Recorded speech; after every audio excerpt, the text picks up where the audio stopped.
Sou o diácono Gilberto, cooperador da paróquia São Francisco de Assis. Todos os meses eu tenho a missão de apresentar a vida dos santos. Este mês, por ser o mês vocacional, nós vamos usar evangelizar nossa missão. Uma instituição religiosa que estuda em profundidade a vida dos santos. Quem são os santos? Homens e mulheres que dedicam sua vida na defesa do Evangelho e de Jesus e nossa fé. Preste atenção bastante nesse mês. A vida e a história de cada santo. O Senhor te abençoe e te guarde. Volte para você o seu olhar e te dê a paz. Em nome do Pai, do Filho, do Espírito Santo. Amém. Paz e bem. Santo do dia, 4 de agosto. São João Maria Batista Vianney. João Maria Batista Vianney, sem dúvida alguma, se tornou o melhor exemplo das palavras profetizadas pelo apóstolo Paulo. Deus escolheu os insignificantes para confundir os grandes. Ele nasceu em 8 de maio de 1786, no povoado de Dardilly, ao norte de Lyon, na França. Seus pais, Mateus e Maria, tiveram 7 filhos. Ele foi o quarto. Gostava de frequentar a igreja e desde a infância dizia que desejava ser um sacerdote. Vianney só foi para a escola na adolescência, quando abriram uma na sua aldeia, escola que frequentou por 2 anos apenas, porque tinha de trabalhar no campo. Foi quando se alfabetizou e aprendeu a ler e falar francês, pois em sua casa se falava um dialeto regional. Para seguir a vida religiosa, teve de enfrentar muita oposição de seu pai, mas com a ajuda do pároco, aos 20 anos de idade, ele foi para o seminário de École, onde os obstáculos existiam por causa da sua falta de instrução. Foram poucos os que vislumbraram a sua capacidade de raciocínio.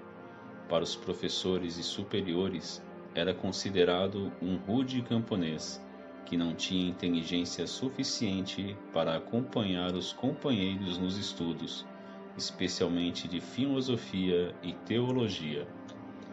Entretanto, era um verdadeiro exemplo de obediência, caridade, piedade e perseverança na fé em Cristo.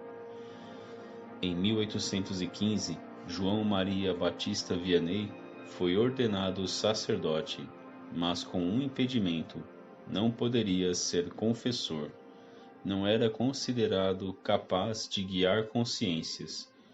Porém, para Deus, ele era um homem extraordinário, e foi por meio desse apostolado que o dom do Espírito Santo manifestou-se sobre ele. Transformou-se num dos mais famosos e competentes confessores que a Igreja já teve.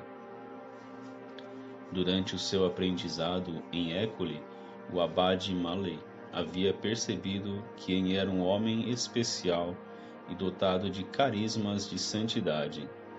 Assim, 3 anos depois, conseguiu a liberação para que pudesse exercer o apostolado plenamente.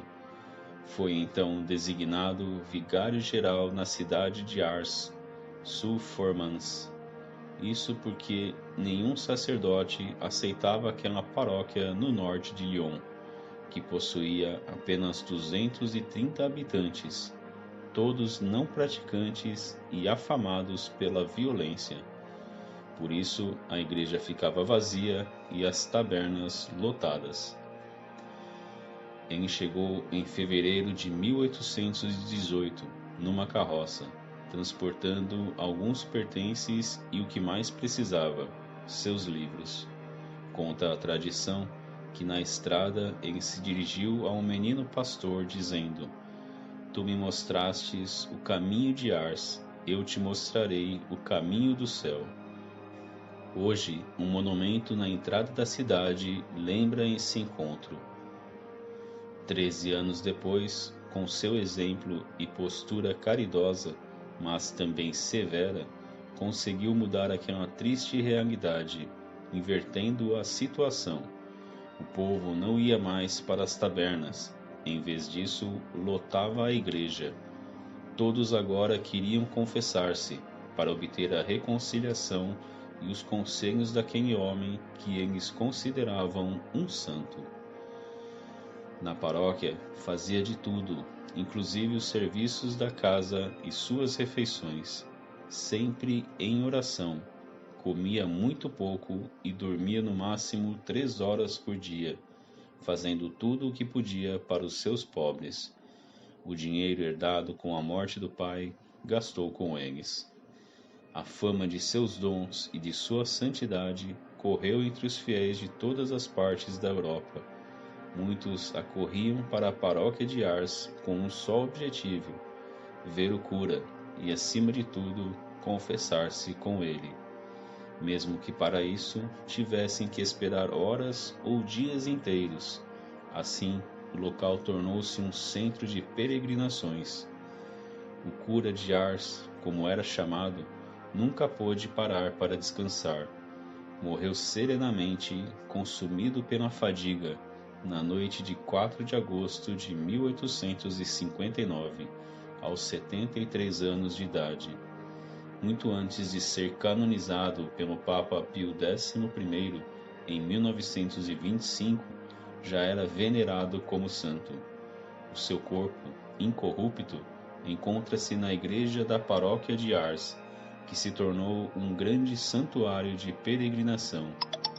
São João Maria Batista Vianney foi proclamado pela igreja padroeiro dos sacerdotes e o dia de sua festa, 4 de agosto, escolhido para celebrar o Dia do Padre. Oração a São João Maria Vianney. Ó Deus misericordioso, que fizestes de São João Maria Vianney um sacerdote admirável no zelo pastoral, tornando a comunidade de Ars verdadeiramente cristã. Dai a toda a vossa Igreja ministros zelosos e piedosos, capazes de propagar a doutrina cristã com fé e coragem. Fazei que, a seu exemplo, possa a Igreja apresentar às comunidades modelos e guias seguros que orientem e conduzam a todos no verdadeiro caminho do bem e da felicidade eterna. Por Cristo nosso Senhor. Amém. São João Maria Vianney, rogai por nós. Sede santos, esta é minha vontade. Sede santos.